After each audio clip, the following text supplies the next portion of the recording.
Jangan nanti kita bicara, kita sudah bicara tentang berdiri, kemudian nanti kita berbicara rukuk, kita bahas tentang sujud, bahas tentang duduk antara dua sujud. Itu semuanya adalah amal fi'liyah, perbuatan lahiriah kita. Nah, di dalam salat juga ada amal qalbi, amal yang berfungsi. Di situ adalah qalbu insan. Apa itu? Niat. Di situ kita bicara ikhlas, kita berbicara tentang qasad, kita berbicara tentang azam. Itu qalbu. Nah, kemudian yang ketiga apa? Ada amal qauliyah, amalan-amalan yang bersifat apa? Lisan, perkataan. Nah, itulah qiraah, bacaan yang akan kita bahas. Awal sudah, yaitu tentang takbiratul ihram. Nah, apa yang dituntut dari amal qauliyah itu, amal yang bersifat perkataan itu? Al-ilmu bimuradiha. Hendaklah orang yang salat itu mengetahui maksud dari apa yang dia katakan. Dan itulah tiang utama untuk mewujudkan kekhusyukan. Jadi ingat, tiang-tiang kekhusyukan itu yang pertama adalah al-iman, tauhidan. Yang kedua apa? Adalah al-iltizam, konsisten dengan petunjuk syariat. Yang ketiga apa? Al-ilmu, ilmu tentang apa yang dimaksud oleh perbuatan dan perkataan yang dilakukan oleh orang dalam salat itu. Kalau hal seperti itu tidak terwujud, khusyuk akan jauh dari kita. Keimanan seseorang sangat menentukan kekhusyukan. Semakin kuat iman seseorang, semakin jernih ketauhidan seseorang, tidak lagi bercampur dengan kesyirikan, khurafat dan berbagai macam, maka semakin akan terang oleh dia arah kemana dia akan memperhadapkan ibadahnya itu, dan siapa yang disembahnya atau yang ditujunya di dalam amal salatnya tersebut. Ketauhidan. Yang kedua, iltizam, berkomitmen dengan petunjuk syariat, mengikuti sunnah bagaimana yang dijabarkan oleh para ulama di dalam kitab-kitab fiqh yang kita bahas ini. Dan yang ketiga adalah al-ilmu, memahami murad, maksud dari perkataan dan perbuatan. Lain ngerti anda muka sujud itu apa, muka sujud ruku atau apa, lain faham anda makna dari kalimat yang kita baca, Al-Fatihah yang kita sebutkan itu. Lain hadir tak apa yang dikatakan oleh Nabi sallallahu alaihi wasallam di dalam hadis qudsi. Apa kata Allah Subhanahu wa taala?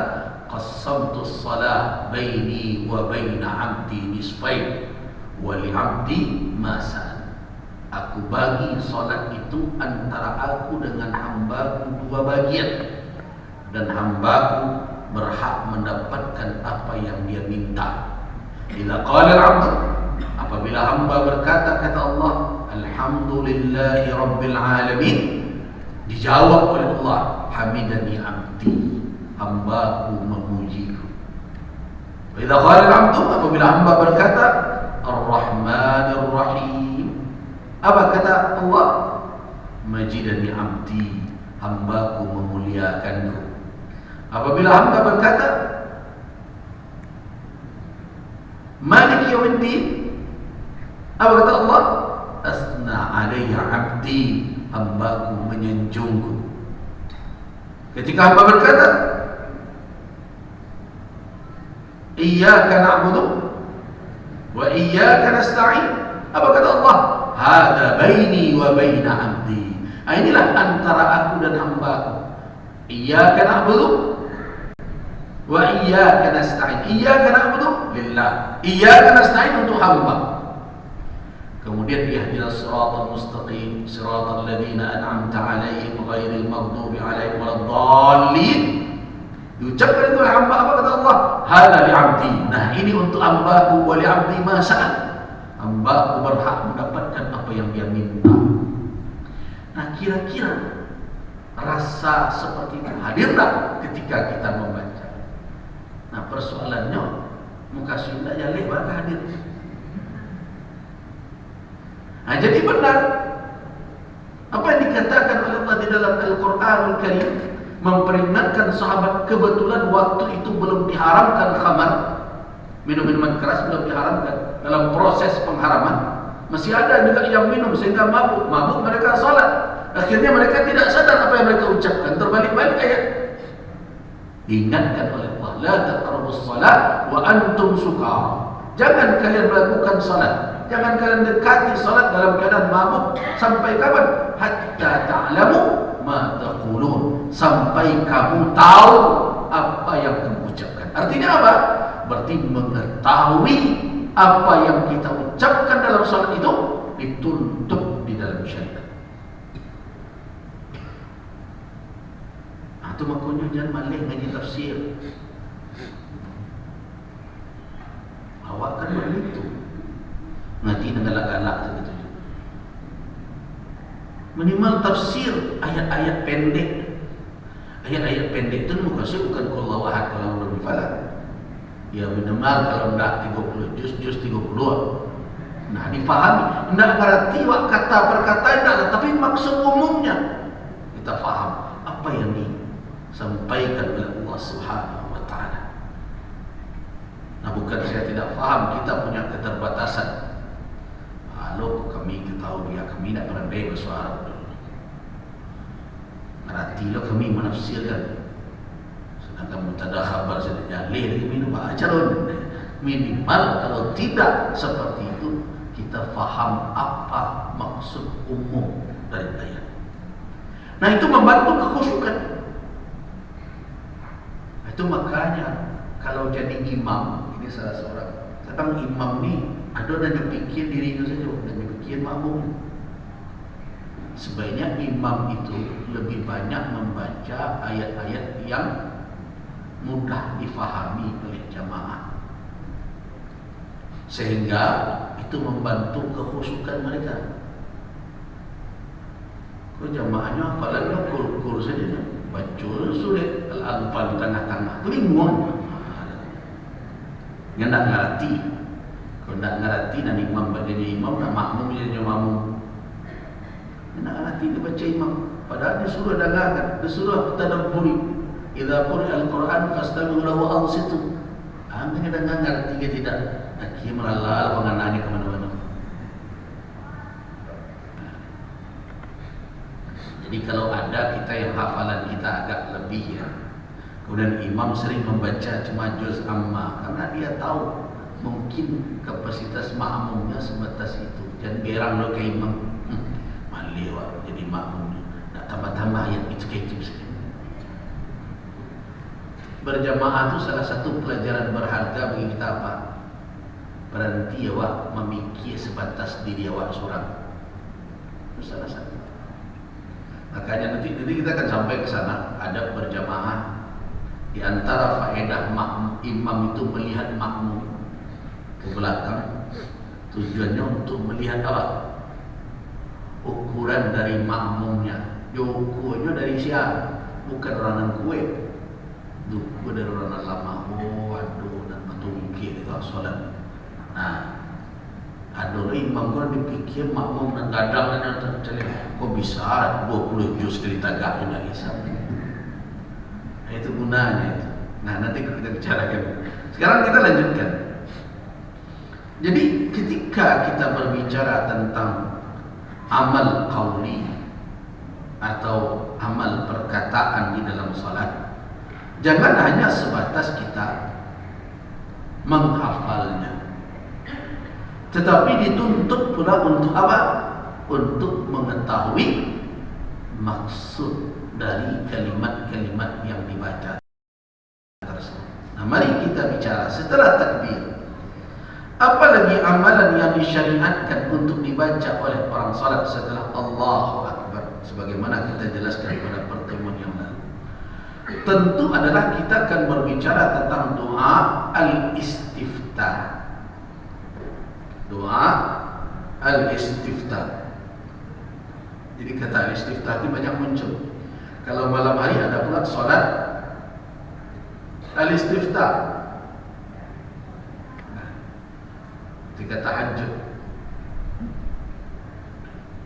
Jadi kalau ada orang belajar tentang salat tahajud di malam hari, bagaimana adabnya? Tidak sekali tagak dan surah Al-Baqarah setengah, tapi istiftah salat. Nabi membuka salat malam beliau dengan 2 rakaat yang ringan. Apa itu? Tadi kan badan baru terkalok, jadi dipasuhnya sekali. Jadi istiftah. Beliau membuka salat dulu dengan rak'ataini khafifatan. Tapi itu salat tu bukan doa istiftah awak kaji gini kok. Kau salah lalu memahami. Ada sebagian yang keliru memahami. Hati-hati kalau keliru faham ini berisiko. Saya kemarin dah dengar Ustaz ceramah, bagus juga contohnya. Orang keliru faham tu begini. Seorang guru berkata kepada muridnya, anak-anak murid, tolong baju dimasukkan ke dalam celana. Sadarnya masuk baju dalam celana itu ada seorang nak pakai baju leh. Kemana baju? Ialah dimasukkan dalam sarawak. Dia hati-hati ya. Istiftah as-salat maknanya bukan membaca doa iftitah ya. Beko habis solat, bego habis tajago solat malam, kau tunjuk dapat kaji dia lagi petang baca Allah ma baik ini 2 kali nak itu maknanya. Jadi istiftah di dalam solat dengan salatul istiftah 2 hal yang berbeda. Salatul istiftah itu bahagian dari qiyamul lail, bagian dari tahajud itu sendiri. Cuma kalau awak bertahajud sekian rakaat, 2 kan, sebaiknya diawali dengan 2 rakaat ringan lebih dahulu. Untuk awak, hikmahnya adalah ta'wid, untuk membiasakan tubuh. Karena tadi habis dia istirahat tidur supaya jangan terbebani begitu saja, maka diansur dahulu dengan yang ringan bebannya. Itu istiftah dalam makna salatul istiftah. Nah sekarang yang kita bicarakan adalah doa al-istiftah. Doa al-istiftah tentu adalah ucapan yang ditunjukkan, yang disyariatkan untuk dengannya orang yang salat mengawali qiraah dia di dalam salat setelah takbir. Dengan itu dia awali. Nah, apakah hukum membaca doa istiftah itu? Para ulama sebenarnya memiliki 3 kelompok di dalam melihat hukumnya ini. Jumhur ulama, mayoritas ulama, dan itulah yang menyebar di tengah kita, bahwa membaca doa al-istiftah itu mustahabun masnun, yaitu dianjurkan, disunnahkan untuk dibaca, merupakan amal yang mendatangkan kecintaan Allah kalau kita lakukan di dalam salat. Itu adalah mazhab al-Jamaahiyah. Bisa dikatakan bahwa imam yang 4 itu sepakat dalam perkara ini dan yang lainnya, sebagaimana yang dikatakan oleh Ibnu Abi Hubairah, wa ajma'u, mereka berijma' anna doa al-istiftahi fi shalah, bahwasanya doa al-istiftah di dalam salat masnunun, disunnahkan, kecuali ada satu riwayat dari Imam Malik yang mengatakan dia bukanlah sunnah. Padahal kita tahu kapasitas Imam Malik, arama ittila'ihi al-wasi' bis-sunnah. Ternyata ada riwayat, walaupun beliau begitu dalam dan luas keilmuan beliau tentang sunnah Nabi SAW, sehingga ma'ruf bahwa kitab hadis pertama yang dikarang, Nubawwah, diberikan bab-bab seperti kajian fikih kita hari ini, siapa yang meletakkan pertama sekali adalah Imam Malik ibn Anas. Walaupun begitu, itu perlu diingat ya. Jangan kita menganggap guru kita itu sempurna.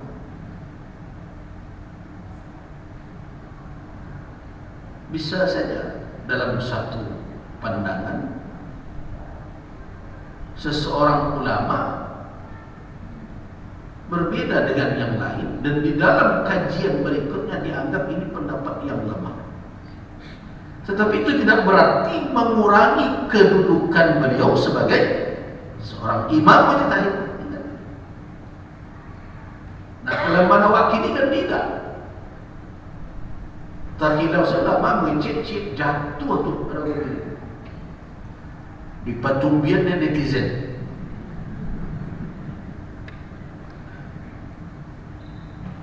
Jadi ingat, tidak ada yang sempurna. Kalau kita baca riwayat itu, ajib ya, aneh. Masa Imam Malik mengatakan bahwa membaca istiftah tidak sunnah?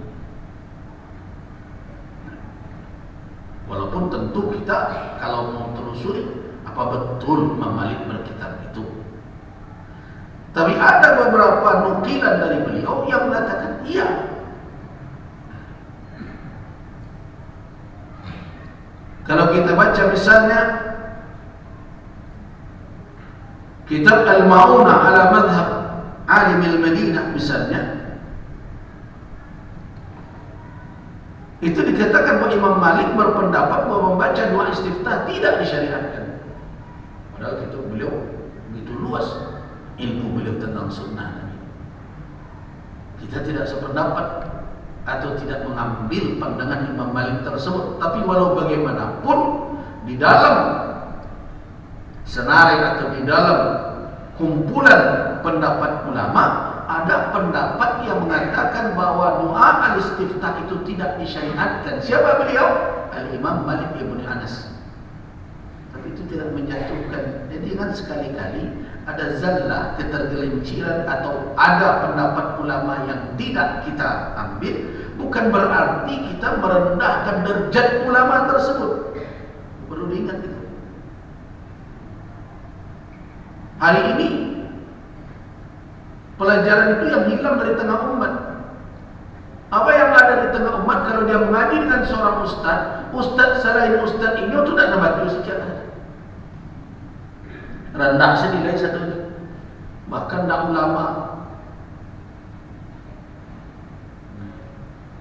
Itu bukan karakter yang baik. Saya tidak setuju ada jamaah yang begitu. Ulama tetaplah ulama, walaupun mungkin di dalam beberapa persoalan terjadi zallah, mungkin dia tergelincir, itu biasa. Makanya ketika kita mencoba mencari pandangan ulama tentang satu masalah, ada ulama yang tidak kita ambil pendapatnya karena lemah menurut pandangan para ulama lain, dan setelah kita coba kaji juga, ini tidak kuat pandangannya seperti ini. Tapi apakah dengan itu jatuh keulamaan beliau, keimaman beliau? Tidak. Nah, ini contoh Imam Malik ibn Anas. Tidak jatuh ke ulama. Belum bagaimanapun, beliau adalah guru al-Imam Syafi'i. Beliau alim al-Madinah. Jadi kita harus pandai meletakkan qadar. Itu makanya jangan kalau mau berguru itu mencari guru dan sembrono. Kalau ada orang dalam hidup kau mencari guru dan tak pernah salah, sempurna, tak kau guru sampai matinya itu. Tak ada manusia yang seperti itu, kecuali Nabi dan Rasul, karena beliau maksum, dipelihara oleh Allah. Kalau berbicara beliau, wa ma yantiqu 'anil hawa in huwa illa wahyun yuha. Jadi karena itu jangan overdosis pula. Matangkaro perkara baca doa iftitah, mana kan dibaca? Tingkat hukumnya saja adalah sunnah. So nanti di dalam membaca mana kan dibaca akan ada berbagai pendapat nanti. Ada yang mengatakan nan sunnah baca itu bacanya ketika tahajud. Ada yang berpendapat begitu. Tapi bukan berarti perdebatan tentang mana yang lebih baik dibaca itu nanti merombak hukum bahwa membaca istiftah itu adalah sunnah. Itu yang pertama dulu dasar. Membaca doa istiftah adalah sunnah mustahabah, sunnah dianjurkan dan disenangi di dalam syariat. Nah sekarang dari sekian banyak doa al-istiftah, mana yang afdal dibaca?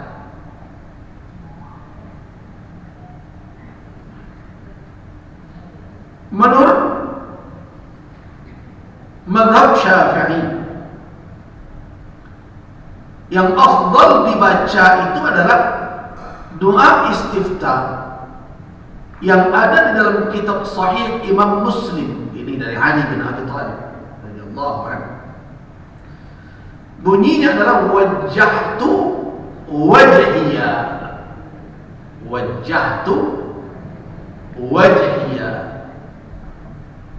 Jadi wajjahtu itulah yang afdal menurut mazhab al-Imam Asy-Syafi'i, dan juga sependapat dengan Imam Asy-Syafi'i adalah al-Imam Ibnu Munzir. Imam Ibnu Munzir berpendapat bahwa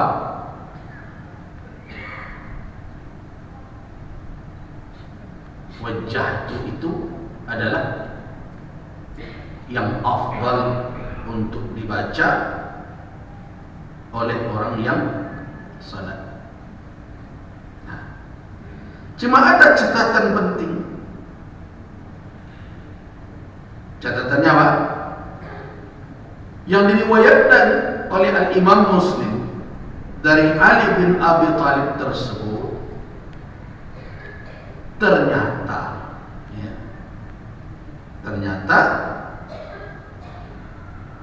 tidak sependek yang selama ini kita hafal. Nah itu persoalannya. Tidak sependek yang kita hafal. Selama ini yang kita hafal apa? Yang kita hafal adalah wajjahtu wajhiya lilladzi fatara as-samawati wal ardh. Terus hanifan musliman wa ma ana minal musyrikin. Inna salati wa nusuki wa mahyaya wa mamati lillahi rabbil alamin la syarika lahu wa bidzalika umirtu wa ana minal. Ada waktu selesai itu.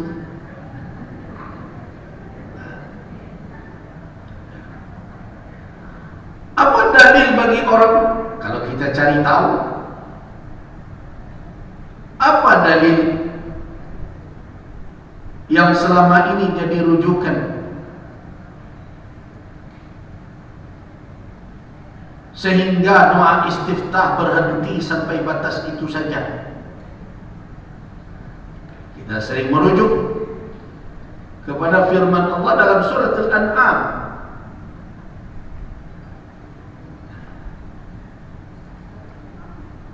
ayat 162, ayat 163, itu jadi rujukan. Qul inna salati wa nusuki wa mahyaya wa mamati lillahi rabbil alamin la syarika lahu wa bidzalika umirtu wa ana minal. Kan sampai situ dalam Qur'annya. Mengarang tambah ada lain.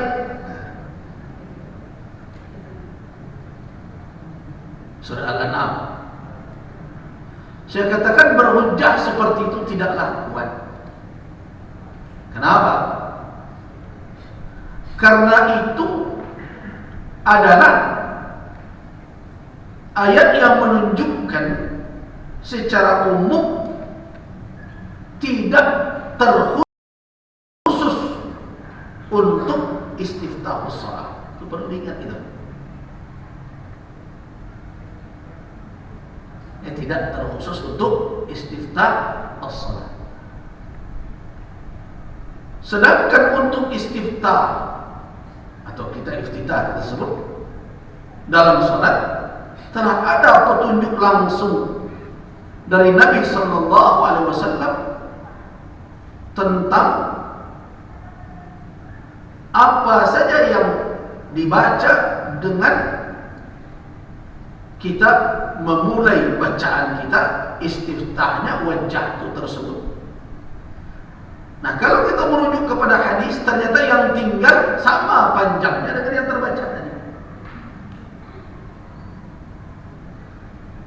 Apa yang tinggal?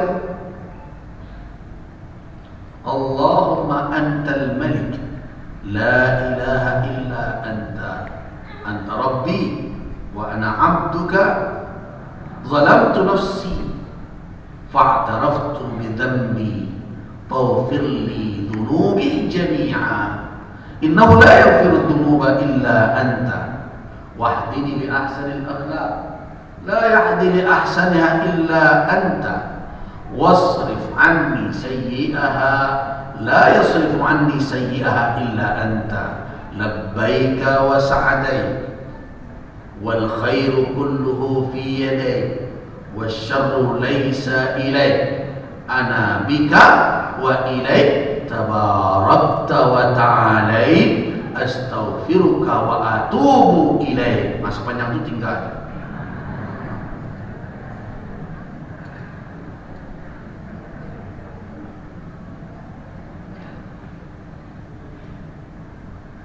Itu hadis yang diriwayatkan Imam Muslim. Jadi tidak wajjahtu wajhiya lilladzi fatara as-samawati wal ardh sampai ana minal muslimin tadi saja. Tetapi ada tambahan. Itu satu kesatuan hadis. Jadi kalau ditanyakan kepada saya, mana yang membaca? Kalau ada yang membaca wajjahtu, maka bacalah sesempurna itu. Jangan dipotong jauh.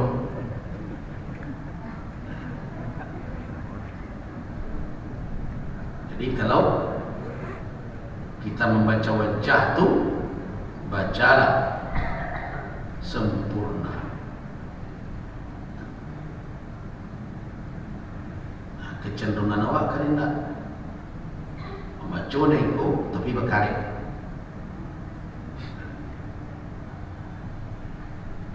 Apakah kita bisa berhujjah dengan ayat Al-Quran tadi? Ternyata dalam Al-Quran hanya sampai anak awalul muslimin. Tidak. Kenapa? Karena hadis tentang wajah itu telah khusus. Karena itu dia diberlakukan sesuai dengan kekhususannya. Nah, karena itu sebagian ulama ada yang berpendapat bahwa wajah itu karena panjang tersebut,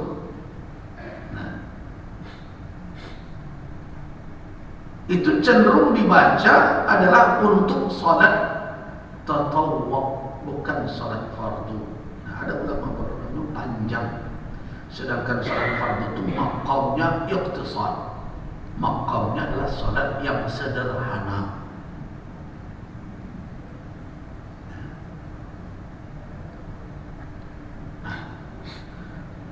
Tetapi dalam mazhab Syafi'i itu lebih afdal. Kenapa afdal? Mungkin mazhab Syafi'i melihat dari apa? Dari sisi makna. Maknanya begitu mendalam. Di situ komitmen.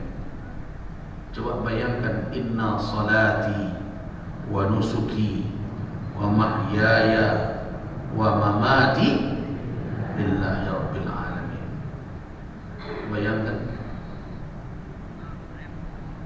5 kali minimal sehari semalam orang mengucapkan itu. Kalau dia fahami dan dia rasakan bagaimana pernyataan dia yang begitu, tentu orang itu akan menjadi orang yang sangat baik. Bagaimana tidak? Hidupnya, matinya, salatnya, ibadahnya, seluruh amal perbuatannya hanyalah milik Allah Subhanahu wa ta'ala. Nah, itu hadis yang diriwayatkan dari Ali bin Abi Thalib radhiyallahu anhu. Jadi kalau Kalau ingin membaca itu, saya sarankan apa?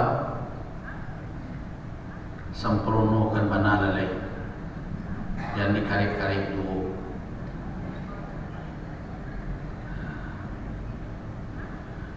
Nah, apakah ada wajah itu ditambah dengan kata ini di depannya?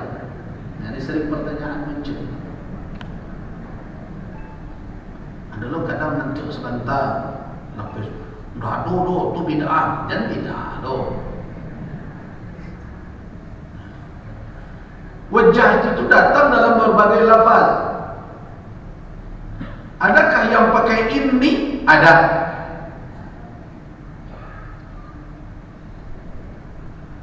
Ada dalam riwayat Al-Imam Ibnu Majah, ada dalam riwayat Al-Imam Abu Dawud.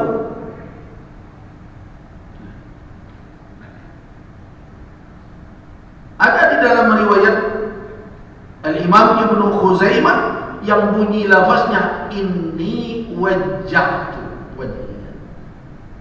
Jadi kalau ada orang membaca inni wajjahtu wajhiya, tidak kita larang. Boleh dia baca lafaz itu, tapi lafaz yang ada dalam sahih dari Ali bin Abi Thalib adalah pakai wajjahtu wajhiya. Nah, itulah yang afdal menurut mazhab Asy-Syafi'i dan Ibnul Munzir. Sekarang ada yang berpendapat yang kedua,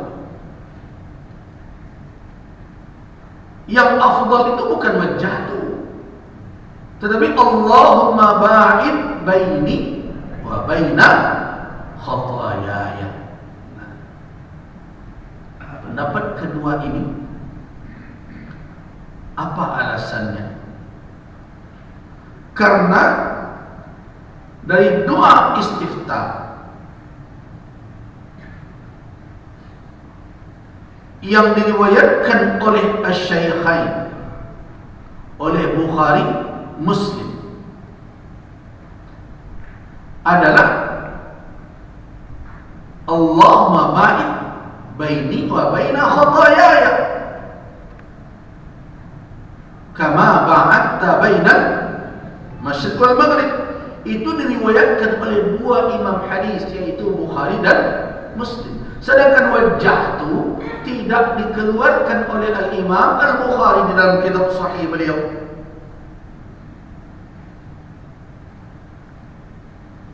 Tapi Allahumma ba'id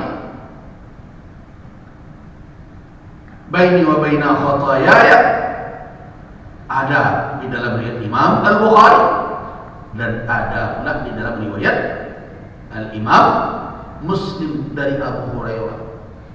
Apa bunyinya dalam lafaz Imam Muslim? Allahumma ba'id baini wa baina khataayaya kama ba'adta bainal masyriqi wal maghrib. Allahumma naqqini minal khataaya kama yunqqa ath-thawbul abyadu minad danas. Allahumma ighsil khataayaya bil ma'i wal thalji wal bar. Itu adalah lafaz Imam Muslim. Maka Allahumma 3 kali. Karena ada lafaz lain yang bunyinya Allahumma ba'id baini wa baina khataaya kama ba'adta bainal masyriqi wal maghrib. Kemudian wa ba'id baini wa baina, dan terus waghsilni wa naqqini, yang tidak pakai Allahumma. Ada beberapa lafaz yang muncul, tetapi lafaz yang ada di dalam riwayat Imam Muslim adalah Allahumma ba'id baini wa baina khataayaya kama ba'adta bainal masyriq wal maghrib. Allahumma naqqini minal khataaya kama yunqqa thawbul abyadu minad danas. Allahumma ighsil khataayaya bil ma'i wal thalji wal barad. Nah, jadi ada beberapa, bahkan ada pakai wa minad danas. Beberapa riwayat itu manapun lafaz yang dipilih boleh. Tetapi kenapa ulama yang kelompok kedua mengatakan ini yang afdal? Karena lafaz ini, petunjuk ini muncul dalam dua kitab sahih. Ada dalam riwayat Imam Al-Bukhari dan ada dalam riwayat Imam Muslim. Sedangkan wajah itu hanya ada dalam riwayat Imam Muslim saja. Nah, salah satunya Muhammadiyah dalam tarjihnya memilih ulama baik. Itulah alasan. Karena dia ada di dalam dua kitab sahih tersebut. Nah. Kemudian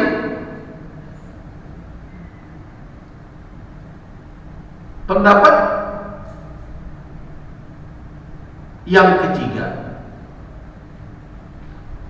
yang afdal itu adalah subhanakallahumma wa bihamdika wa tabarakasmuka wa ta'ala jadduka.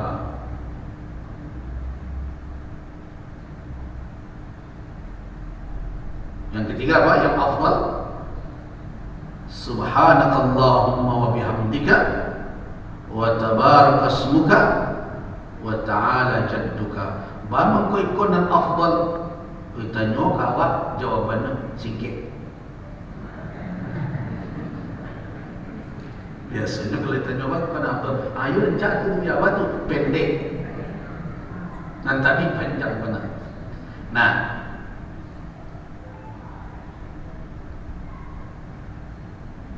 yang mengatakan ini afdal, ini adalah Al-Imam Ahmad Ibn Hanbal.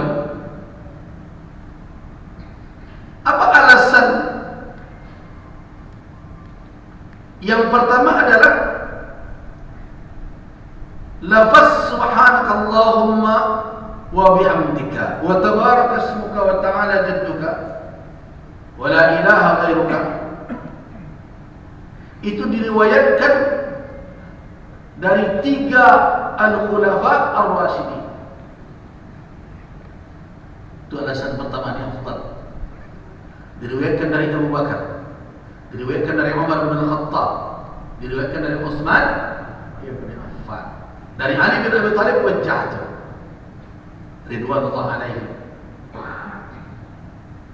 Jadi Abu Bakar radhiyallahu anhu, Umar radhiyallahu anhu, Utsman radhiyallahu anhu, diriwayatkan dari beliau bertiga ini adalah istiftah yang ringkas tadi. Subhanakallahumma wa bihamdika wa tabarakasmuka wa ta'ala jadduka wa la ilaha ghairuka. Jangan tukar-tukar beko. Doa kita mul majlis. Kita mul majlis apa? Subhanallah wa bihamdika asyhadu an la ilaha illa anta astaghfiruka wa atubu ilaik. Itu kalau kita selesai buat, jangan lupa baca itu. Sehingga kalau ada berbagai kekeliruan, ketersalahan kita di dalam majlis, yukafir. Qaul itu menghapuskan kesalahan itu. Itu tidak doa istiftah. Kok kasih turun pai kok? Itu sama aja orang kalau membaca doa kemakan. Jadi kalau baca doa kalau baca doa kemakan. Tidak begitu. Jadi dia mirip-mirip. Subhanakallahumma wa bihamdika wa tabarakasmuka wa ta'ala jadduka wa la ilaha ghairuka. Jadi 4 penggal. Subhanallah wa bihamdika 1, tabarakasmuka 2, ta'ala jadduka 3, wa la ilaha ghairuka 4. Alasan Imam Ahmad bin Hanbal mengatakan ini afdal karena marwi. Ini diriwayatkan dari Umar radhiyallahu anhu, dari Abu Bakar radhiyallahu anhu, dan dari Utsman. Jadi 3 al-khulafa ar-rasyidin mengamalkan ini. Sedangkan dari Ali bin Abi Thalib radhiyallahu anhu diriwayatkan yang mana? Wajjahtu wajhi atau inni wajjahtu wajhi. Nah, yang pertama alasan ini afdal. Yang kedua, alasan afdalnya anna Umar, sesungguhnya Umar kana yajharu bihi, pernah menjaharkannya. Padahal kita tahu bahwa al-istiftah itu dibaca sir, ya kan? Pernah. Nah, untuk apa? Wa innama jahara bihi, nama jahara bihi liyu'allimahu an-nas, untuk mengajarkan kepada orang. Sengaja dia bacakan di dalam salat istiftah itu kerjaan. Untuk apa tujuannya? Litta'lim, untuk mengajarkan kepada orang, itulah istiftah. Nah, dan biasanya para sahabat tidak menjaharkan suatu doa melainkan dengan tujuan liyu'allimahun nas, untuk mengajarkan kepada orang. Jadi kalau ada yang menjaharkan untuk itu saja. Nah, itu makanya kalau ditanya tentang berzikir jahar sesudah salat, kalau kita rujuk pendapat Al-Imam Asy-Syafi'i rahimahullah, beliau izinkan untuk apa? Untuk mengajarkan kepada orang ahyanan, tidak rutinan gitu ya. Ahyanan itu kadang-kadang keraskan untuk orang belajar. Tapi dia awak hendak taruh itu. Kadang-kadang tiba orang solat masbuk, nak khusyuk orang solat, dia awak berzikir hari-hari. Nah, padahal kalau kita rujuk ke mazhab Syafi'i, tidak ada Imam Syafi'i menganjurkan begitulah rutinnya. Bahkan Imam Syafi'i itu yang menganjurkan bahwa imam sedapatnya tidak terlalu lama duduk di tempat dia menjadi imam. Kenapa? Karena orang kalau ingin mendapatkan kesempurnaan berjamaah, hendaklah dia berpaling atau pergi dari tempat salatnya setelah imamnya berangkat. Kalau imamnya duduk sampai zuhur, kan panik orang nak sembrono. Karena itu menjaharkan bacaan dilakukan oleh sahabat bukanlah secara berketerusan. Nah, pernah istiftah yang semestinya dibaca sir itu dijaharkan oleh Umar dengan tujuan ta'lim, mengajarkan kepada orang. Tapi ingat, ini bukan rutin. Nah, apa istiftah yang dijaharkan oleh Umar itu? Adalah Subhanakallahumma wa bihamdika wa tabarakasmuka wa ta'ala jadduka wa la ilaha ghairuka. Nah, kemudian alasannya setelah dikeraskan oleh Umar, bukankah di belakang Umar bin Al-Khattab para sahabat Nabi? Nah, walam yunkir alaihi minhum ahad, tidak seorang pun sahabat yang mengingkari bacaan istiftah itu.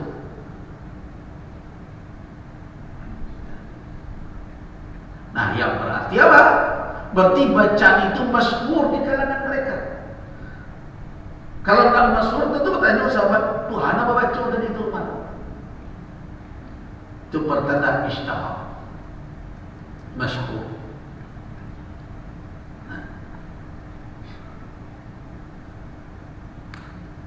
Kemudian ditambah dengan kandungan maknanya, walaupun dia pendek, tapi isinya adalah ta'zim wa taqdis, pengagungan kepada Allah Subhanahu wa ta'ala dan menyucikan Allah secara total. Jadi maqam tauhid tegak berdiri dalam rangka mentauhidkan Allah. Nah, inilah yang menjadi alasan kalau kita lihat kitab Syarah Muntahal Iradat, bahwa Al-Imam Ahmad Ibn Hanbal memilih inilah yang afdal. Tentu kalau kita katakan afdal, bukan berarti yang lain tidak boleh. Bukan yang lain tidak boleh. Afdal menurut Imam Ahmad.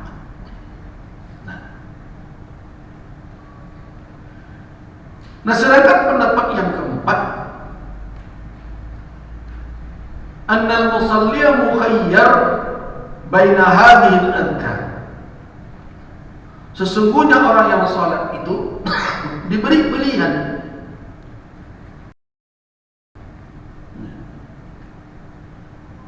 di antara doa istiftah, silakan dia pilih. Kenapa? Karena semua itu diriwayatkan dari Nabi sallallahu alaihi wasallam. kemudian kesimpulannya mesti kalau 2000 yang mana cak. Walaupun alasan yang ketiga tadi banyak diriwayatkan dari Umar bin Khattab dan lain-lain, tapi saya lebih cenderung mengatakan bahwa masing-masing doa istiftah itu ada wazifahnya, ada perannya masing-masing, sesuai dengan maqam seseorang ketika dia melakukan salat. Jadi kalau ditanya kamu mana afdal, afdalnya istiftah itu dan sesuai dengan maqam Allah. Kalau maqamnya maqam tatwil, maqam berpanjang-panjang seperti tahajud, afdalnya adalah wajah.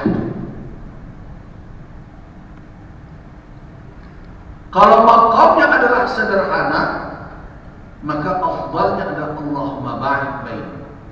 Kalau maqamnya adalah untuk tajawuz, untuk memendekkan bacaan, maka subhanakallahumma bihamdika itu lebih afdal. Ini tidak bertolak belakang dengan pendapat Imam Ahmad. Kenapa? Karena Umar bin Khattab tidak mungkin menjaharkannya dalam salat sunnah. Kan di belakang sahabatnya. Sahabat di belakang dia, berarti yang menjahatkan dalam salat fard. Nah, berarti maqamnya bukan untuk berpanjang-panjang. Jadi kalau ditanya mana yang rajih, yang kuat adalah kita boleh memilih dari sekian banyak doa istiftah. Dan ini pula lah pendapat dari Ibnu Qayyim al-Jauziyah rahimahullah. Mukhayyar, pilihlah.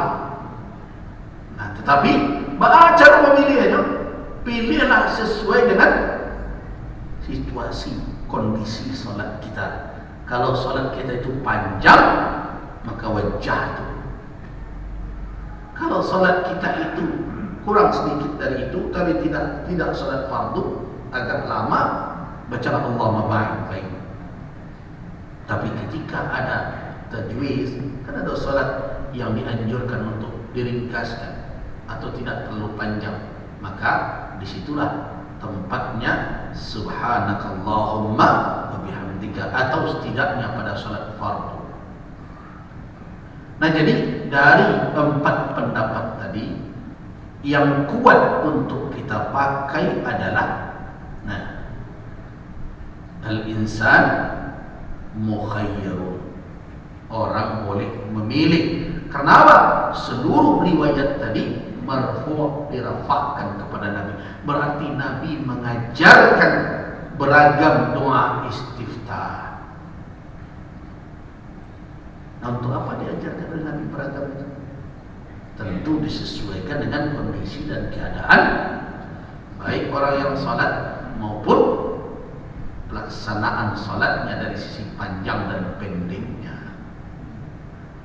Nah, tapi untuk mengamalkan pendapat ini tentu perlu bertambah hendaknya hafalan orang. Semua ketika mengajarkan ikut dan kuih lah, di dalam hati ada kesimpulan, ya kalau kini buaya itu turun, begitu. Ya, awak dalam masalah jangan ke memilih yang lain, menyempurnakan wajah tu. Saya panik memikir itu baca.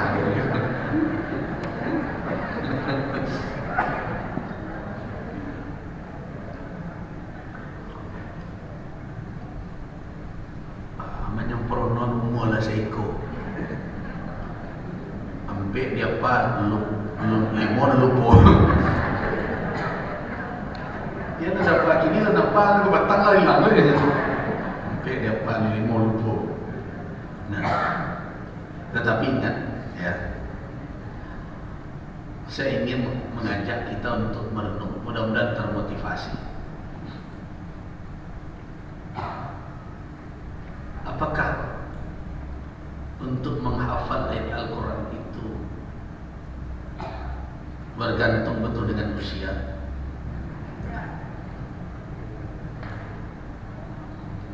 Ingat ya, para sahabat itu ketika Al-Quran sempurna diturunkan, banyak mereka yang telah berumur setengah abad.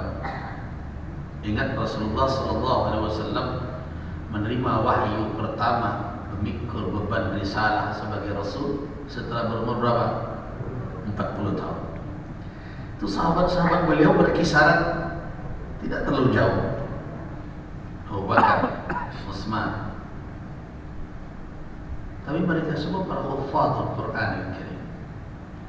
Jadi karena itu jangan mental kita dilemahkan dahulu oleh umur. Dan itu yang pertama. Yang kedua, Al-Quran itu kan mukjizat. Nah, ketika ulama ulumul Quran mendefinisikan Al-Quran, apa yang mereka katakan Al-Quran itu apa menurut mereka? Yaitu adalah ma awhallahu ala nabi Muhammad sallallahu alaihi wasallam wa huwa al-maktub fil mushaf baina al-daftain. Yang dikatakan Al-Quran itu yang diwahyukan oleh Allah kepada Nabi Muhammad sallallahu alaihi wasallam, tertulis di dalam mushaf antara dua kulit itu yang kokoh tersebut, diturun dengan bil lughatil arabiyyah, dengan bahasa Arab yang tidak bahasa Arab, Al-Quran, ya. Kemudian al-muta'abbadu bi tilawatihi, beribadah membacanya, al-mu'jiz, dan mengandung mukjizat pada apa? Pada alfaznya, pada lafaznya, pada maknanya. Yang merupakan apa? Hudan, petunjuk bagi kaum muslimin, bagi umat manusia. Nah, kalau kita yakin berdasarkan keterangan ulama bahwa Al-Quran itu mukjizat, nah, salah satu kemukjizatan Al-Quran itu adalah dia memang aksar infilad. Hati-hati ya. Al-Quran itu adalah hafalan yang paling mudah dipelesetkan oleh syaitan. Jadi jangan heran kalau kadang imam lah apa pas ketika jadi imam. Jadi cabutlah SK imam gara-gara itu. Imam Masjidil Haram yang bisa lupa itu segera juga. Imam awana itu segera dia sudah jadi imam bersulesi gitu. Nyapu lapan bagai. Nah, so itu memikir anak ke sekolah Arab, ya honornya segitu. Nah, kerajaan yang lain banyak yang sekali. Semua tidak mungkin menerima hanya dari imam saja. Karena sebagian ulama mengatakan, dan banyak ulama mengatakan imam tidak boleh kalau menerima imbalan hanya dengan tugas keimaman. Maka itu soalnya kesolat juga saat ini mau gaji karena itu. Karena itu ada tugas imam besar itu bukan hanya pimpin solat saja. Ini belum dijelaskan di banyak tempat tentang konsep imam besar. Imam besar itu tidak hanya bertanggung jawab memimpin solat. Kalau memimpin solat saya dapat gaji itu bahaya tuh. Kenapa? Nyok solat dulu itu atas ibadah yang dia lakukan. Karena itu imam besar itu bertanggung jawab dengan apa? Dengan kegiatan masjid, memberikan fatwa kepada jamaah, melakukan pembinaan. Itu konsep buya sebenarnya. Jadi Minangkabau buya itu identik dengan imam besar. Karena tugasnya bukan hanya mengimami solat saja. Dia mengimami masyarakat dalam hal yang kebaikan, dia yang terdepan, dia mengajak, dia membantu, dia menolong, mencarikan solusi dan melakukan pembinaan. Nah, jadi aksar infilad. Jadi hafalan Al-Quran ini memang, jadi jangan tidak hanya tua dan muda, dia perlu diingat. Yang muda pun bisa saja ayat Al-Quran ini mudah. Makanya ada adab kalau kita lupa Al-Quran Al-Karim, jangan katakan saya lupa. Tapi aflat tadi syaitan, saya dilupakan, dipelesetkan oleh syaitan. Supaya jangan nanti benar-benar lupa dia. Nah, artinya apa? Orang yang hendak menghafal Al-Quran sebenarnya tidak terkait perkara umur, tapi terkait dengan apa? Dengan kemauan dan kesungguhannya dan keistiqamahannya di dalam mengulang, memurajaah. Dan ditambah lagi yang akan membantu orang untuk bisa mempertahankan hafalan itu adalah pemahaman dia tentang ayat tersebut. Jadi jangan alasan umur. Awak heran awak mencari masyarakat awak. Ketika muda disuruh beribadah, umur je alasannya. Lagahit diajak beribadah, umur je alasannya. Ketika muda lah apa ya? Awak ketik benar biasa. Ketika lagahit, ya Tuhan awak dah turun. Jadi ada kan jadi. Jadi karena itu tambahlah. Jangan surut ketika harus menambah ilmu. Jadi bagi siapa yang membaca istiftah, wajah tu wajahiyah, sempurnakan bacaannya. Nah, tentang yang rajih, yang kuat dari pendapat yang ada, saya cenderung kepada pendapat Ibnu Qayyim yang mengatakan umat ini boleh memilih mana istiftah yang dia sukai, nyaman, dan dia sesuaikan dengan kondisi ibadah dan dirinya. Kalau kondisinya salat tersebut menuntut dia berpanjang-panjang dalam membaca, maka istiftah yang panjanglah yang cocok untuk dia. Kalau untuk yang kurang dari itu, jaraknya tidak terlalu pendek, adalah Allahumma ba'id baini yang diriwayatkan dari Abu Hurairah tersebut. Kalau salat fardu, maka mungkin yang lebih cocok untuk dia ketika itu adalah subhanakallahumma wa bihamdika. Nah, itu tentang afdalnya yang mana.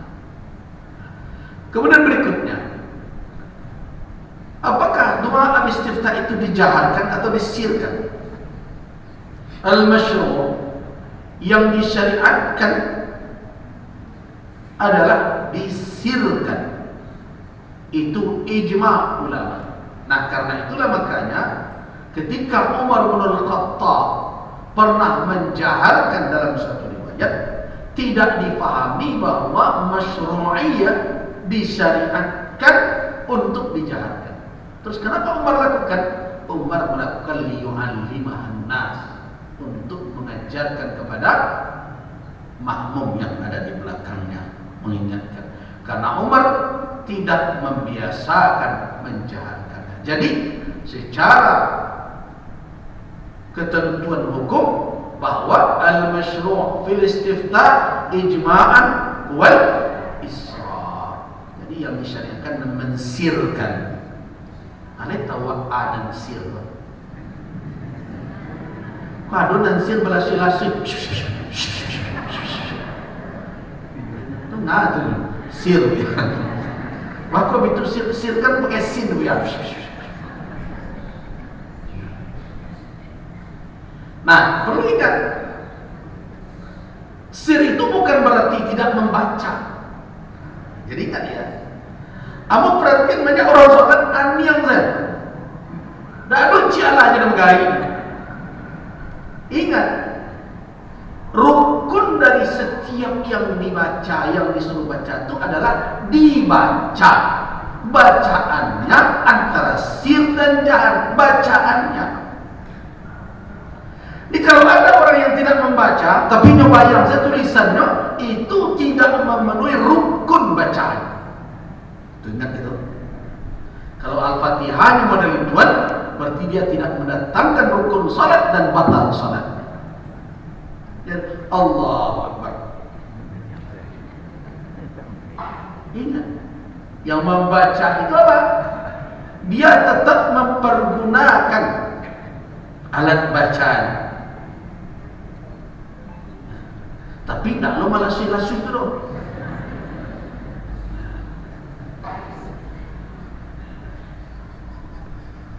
Jadi sir itu adalah tetap membaca bacaan. Sebab kenapa? Di dalam hadis-hadis Nabi jelas-jelas waqra, baca, bukan watadzakkar, kana lah. Jadi yang selama ini solat memang ngana saja, yang Fatihah itu yang saja. Itu rubahlah tuh. Sudah berapa lama solat seperti itu? Baca. Nah, yang dikatakan sir ada dua kategori. Nah, Yang pertama adalah yusmi'uhu nafsah. Dia perdengarkan kepada dirinya tanpa ada suara keluar sama sekali, tapi tetap bergerak bacaannya. Dirinya saja mendengar. Paling rendah sir itu adalah, yang paling atas adalah yusmi', memperdengarkan kepada orang yang di sampingnya atau secara awam. Tetap itu paling rendah sir. Nah, tapi kalau sudah mengeraskan sehingga terdengar oleh orang secara sahih, bacaannya itu yajhar namanya. Jadi ada dua, yang pertama bisaut, yang kedua bidunis saut. Yang pertama dengan suara, tapi suara terdengar telinganya saja. Nah, kemudian yang kedua apa? Dia gerakkan juga alat bacanya, tapi dia tidak mengeluarkan suara sama sekali. Itu sir namanya. Tapi kalau ada orang tidak menggerakkan alat bacanya sama sekali, itu mana apa itu? Itu menganal. Nah, yang dituntut di dalam amal perbuatan salat dalam bentuk perkataan apa? Membacanya dengan sir. Perlu ingat ya, itu dipelok itu, nanah telanjur seperti itu. Nah, karena itu sepakat ulama mengatakan bahwa istiftah adalah sir. Wala yajharul imam bil iftitah. Imam tidak menjaharkan iftitah. Dan itulah pendapat umum para ulama.